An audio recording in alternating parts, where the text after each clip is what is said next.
Halo semuanya, selamat wayah kia ya dimanapun kalian berada. Kembali lagi bersama Mamang dan di video kali ini kita bakal lanjutin manhwa ekstra karakter. Kita masuk di part 36. Di awal video ini, rumor yang ia dengar tentunya membuat Rahel terdiam membeku. Jantungnya berdegup sangat kencang, layaknya mesin motor Ducati. Meskipun begitu, Rahel kembali menenangkan dirinya karena ia penasaran dari mana mereka mengetahuinya. Rahel pun kini memasang kembali telinganya dan mendengar obrolan mereka, yang mana saat itu mengatakan jika mereka merasa curiga dengan tingkah Hajin belakangan ini yang terus menempel pada Rahel. Tentunya hal tersebut membuat Rahel merasa kesal karena ia rasa kedekatannya dengan Hajin hanyalah karena mereka berdua berada di tim yang sama. Namun kekesalannya perlahan-lahan mulai menghilang ketika dipikirnya terlintas saat kebersamaannya dengan Hajin.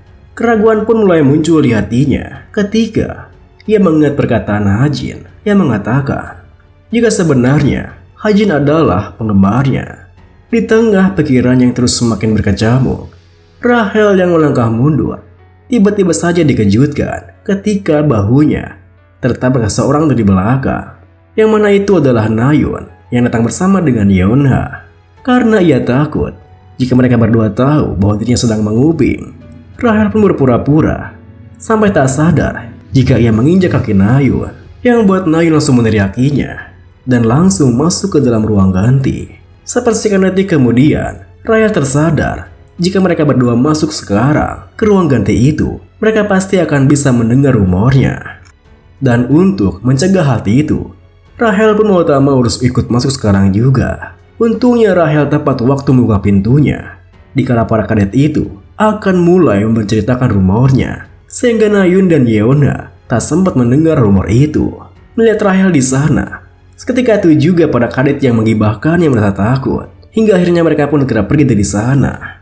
Namun, mereka berhasil membuat Nayun penasaran karena mereka sempat menyebutkan nama Hajin ketika Rahel muncul memotong ceritanya. Setelah kepergian mereka, di tengah kekesalan Nayun, Rahel bisa menghela napas lega karena pencegahannya berhasil. Namun Yeonha yang merasa aneh dengan tingkahnya sejak perpapasan tadi, tiba-tiba saja bertanya padanya bagaimana rasanya satu grup dengan Hajin. Tentu saja Rahel yang tak mengerti maksudnya tak bisa menjawab perkataannya. Namun Yeonha sendiri malah melihatnya sebagai sikap kepura-puraan yang membuat Yeonha mau tak mau harus mengubah pertanyaannya, yang mana ia ingin menekankan tentang Hajin yang telah dihubungi oleh guild keluarga kerajaan.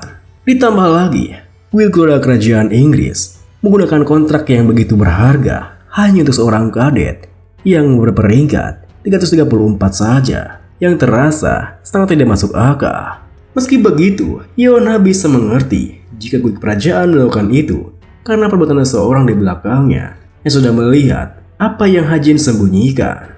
Perkataan sarkas Yeonha membuat suasananya langsung menegang. Meskipun begitu, Nayun malah terlihat kebingungan karena hanya ia sendiri yang tidak mengerti dengan apa yang mereka bicarakan. Lalu Rahel sendiri yang merasa tidak ada yang salah dengan apa yang ia perbuat, tentu membela dirinya dengan mengatakan jika pihaknya berhak menghubunginya berdasarkan perjanjiannya. Mendengar jawaban Rahel, tiba-tiba saja Yeonha menyalanya dengan mengatakan jika tadi itu hanyalah sebuah candaan semata. Namun Yeonha menekankan jika sebaiknya Rahel jangan menggunakan hak itu dengan sewenang-wenang, karena tidak akan bagus jika ia menjadikan orang di sekitarnya sebagai musuhnya.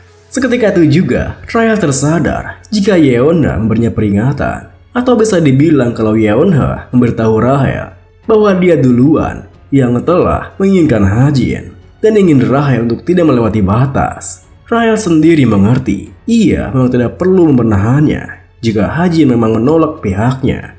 Namun, untuk saat itu, tiba-tiba saja Rahel merasa penasaran kenapa dirinya sama sekali tidak mau mengalah pada Yeonha. Dan karena perasaan itu, Rahel pun menerima tawaran Yeonha untuk makan di tempatnya karena merasa jika peringatan telah berhasil pada Rahel.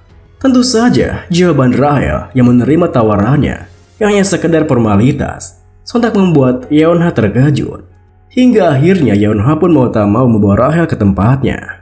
Kini setibanya mereka di ruangan Yeonha, ia sama sekali tak berbicara apapun dengan Rahel, hingga membuat Nayun yang ikut dengan mereka merasa aneh, karena situasi di antara mereka terlihat sangat menegangkan. Setelah keningan yang begitu mencekam, Yeonha pun menawari Rahel segelas jus, namun Rahel langsung menolaknya. Meskipun begitu, Yeonha yang kalah dengan rasa penasarannya tentang apa yang dipikirkan oleh Rahel saat itu, hingga bersikap seperti ini padanya. Kini melangkah pergi, menuangkan segelas jus, lalu mulai obrolan di mana ia bertanya pada Rahel bagaimana bisa tahu tentang Hajin. Pertanyaan itu membuat Rahel kembali mengingat pada saat dimana pertama kali ia tertarik pada Hajin. Lalu ia menjawab bahwa ia hanya mengenal Hajin secara alami. Mendengar jawabannya, Yeonha tersenyum remeh, lalu kembali bertanya, jika begitu, apa Rahel juga tahu kenapa Hajin menyembunyikan dirinya yang sebenarnya? Tentu saja, Rahel langsung menjawabnya, yang membuat Yeonha langsung merasa tinggi hati. Rahel sendiri kini terdiam, memikirkan perkataan Yeonha yang mana memang benar adanya, karena ia sama sekali tidak mengetahui apa-apa mengenai masa lalu Hajin, dan juga sebuah alasan kenapa Hajin menyembunyikan kekuatannya. Akan tetapi, bagi Rahel ada sesuatu yang membuatnya percaya diri, hingga ia mengatakan tidak ada yang berubah, bahkan jika dirinya tidak mengetahui informasi itu. Mendengar hal itu, Yeonha pun semakin meninggi dan merasa di atas angin. Bahkan ia membanggakan guildnya, Essence of the Stride, dengan mengatakan jika guildnya itu adalah nomor 1 tentang pengumpulan informasi. Namun kesombongan Yeonha runtuh seketika ketika Rahel menyelanya dengan mengatakan jika bukan itu maksudnya. Rahel percaya jika ia lebih unggul dengan sabar menunggu sampai Hajin sendiri yang memberitahunya, setidaknya dibanding menyelidikinya dan menemukan informasi itu. Seketika itu juga, Yeonha terdiam kaget tentang apa menimpalinya. Kemudian Rahel pun berpamitan, berlalu pergi dari sana dengan begitu anggunnya. Namun, meskipun yang berseteru adalah Rahel dan juga Yeonha, malah Cha Na-yeon yang terlihat begitu kesal karena tak mengerti sama sekali tentang apa yang mereka bicarakan dari tadi. Keesokan harinya, di kafe dekat Cube, terlihat Tomer yang sedang menongkrong bersama 2 kadet Cube. Dengan begitu bersemangat, 2 kadet itu memberitahu Tomer tentang rumor tentang Hajin yang tengah menyebar luas di seluruh Cube. Tentunya, Tomer sendiri langsung berakting terkejut, meskipun sebenarnya dirinya lah pelaku yang menyebarkan rumornya. Meski awalnya, Tomer kegirangan karena merasa rencananya telah berhasil. Tiba-tiba saja, ia merasa panik ketika salah satu dari mereka mengatakan jika kedekatan mereka berdua hanyalah karena mereka di tim yang sama saja. Dan begitu Rahel lulus dari Cube, dia akan menjadi kapten guild kerajaan. Bisa saja, dia hanya menambah relasi sejak awal. Ditambah lagi, peringkat Hajin meningkat pesat ke posisi 334 baru-baru ini. Jadi Hajin memang pantas untuk guild kerajaan yang berperingkat 60 di dunia. Seketika itu juga, Tomer merasa cemas karena rencananya bisa gagal. Rencana awalnya untuk mendekati beberapa kadet Cube, lalu menggiring mereka untuk menyebarluaskan rumornya, ini diambang kegagalan. Meski begitu, Tomer segera memutar otaknya agar jangan sampai rumornya menghilang begitu saja. Sebuah ide pun muncul di mana Tomer mengatakan, ia rasa bukankah ada pepatah mengatakan tidak ada asap jika tidak ada api. Juga sebelumnya, ia melihat Hajin menatap Rahel dengan mata penuh perasaan. Saat itu, Tomer sendiri merasa jikalau kebohongannya akan disadari dengan mudah. Namun Tomer malah terkejut dengan respon mereka berdua yang terlihat sangat percaya padanya. Karena saat itu, mereka berdua ada di usia yang begitu kepo dengan hubungan orang lain. Namun, di saat Tomer sedang pusing mencari alasan lain untuk bahan rumornya, Hajin berhasil meretas smartwatch miliknya, yang membuat Hajin bisa mengetahui jika Tomer datang ke Cube untuk alasan lain. Sebenarnya, kemarin malam, Hajin bertemu dengan Tomer di minimarket. Saat itu, Hajin tak sengaja melihat smartwatch-nya dan menyadari ada yang aneh. Oleh karena itu, Hajin pun memeriksanya. Dan akhirnya ia tahu jika smartwatch-nya memanglah palsu. Meskipun terlihat seperti asli, tapi itu tidak akan bisa menipu mata Hajin. Kini, setelah meretas smartwatch milik Tomer, Hajin pun bisa melihat semua riwayat chat miliknya yang mengerucut jika Tomer memang mengejar Rahel dari awal. Meski Hajin harus menggunakan 50 SP agar Tomer tidak menyadari pertasannya, hal itu sebanding dengan informasi yang ia dapatkan. Bahkan Tomber tidak akan mengira kalau ia sendiri yang akan membocorkan informasinya. Kemudian di saat Hajin tengah asik membaca semua pesannya, sebuah pesan baru muncul yang mengatakan jika kelas hari Rabu, hari kompetisi relik tiruan, ada pusat manajemen di lantai paling bawah, di area bawah HB3. Itemnya sudah ditaruh di sana mulai jam 11. Pusat manajemen. Setelah melihat pesannya, Hajin pun berniat untuk bergerak lebih cepat karena tidak ada banyak waktu. Di saat yang sama, Hajin pun menerima sebuah pesan bergambar yang memintanya untuk membantu mengajari bagaimana cara menyelesaikannya. Awalnya, Hajin mengira pesan itu adalah pesan yang dikirim oleh Rahel. Namun nyatanya, tebakannya salah. Kita mundur ke beberapa saat sebelumnya, saat dimana Nayun terlihat tengah sangat pusing mengerjakan soal analisis fenomena 2 di perpustakaan Q bersama dengan Rahel. Meskipun Nayun benar-benar mempelajari bukunya, ia tidak bisa memecahkan satupun persoalannya. Bahkan Rahel yang duduk di depannya juga terlihat begitu kesulitan. Hal itu pun membuat kepala Nayun terasa ingin meledak. Di tengah kebuntuannya, tiba-tiba saja ia merasa kepikiran jika persoalan itu pasti mudah bagi Hajin. Ketika itu juga, sebuah ide timbul di pikirannya, yang mana ia meminta bantuan Hajin. Setelah menimbang-nimbang kalimat yang terkesan bagus, Nayun pun mengirimkan pesannya. Sayangnya, setelah menunggu 20 menit, Hajin tak kunjung membalas pesannya, yang membuat Nayun merasa kesal karena mengira jika Hajin telah mengabaikannya. Namun di saat Nayun akan pergi, tiba-tiba saja ada sebuah pesan masuk ke smartwatch-nya yang membuatnya tersenyum dan tidak jadi pergi, lalu kembali mengerjakan persoalannya.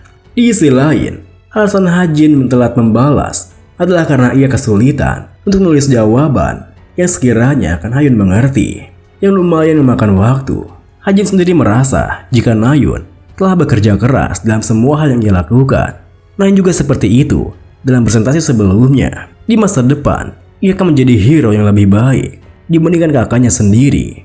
Di saat Hajin memikirkan hal itu, ia pun tersadar bahwasanya ia melupakan suatu persoalan karena sudah terbiasa tinggal di sana, yaitu persoalan Chae Jinyun. Meskipun ia sedang koma saat ini, karena yang menjadi Demon Seed, ia akan menjadi Demon selama inkubasinya selesai. Tak ada banyak hero yang bisa mengalahkannya. Juga tidak ada yang tahu berapa lama lagi Chae Jinyun masih akan tertidur. Oleh karena itu, Hajin pun memutuskan sebelum itu terjadi, dirinya harus membunuh Chae Jinyun.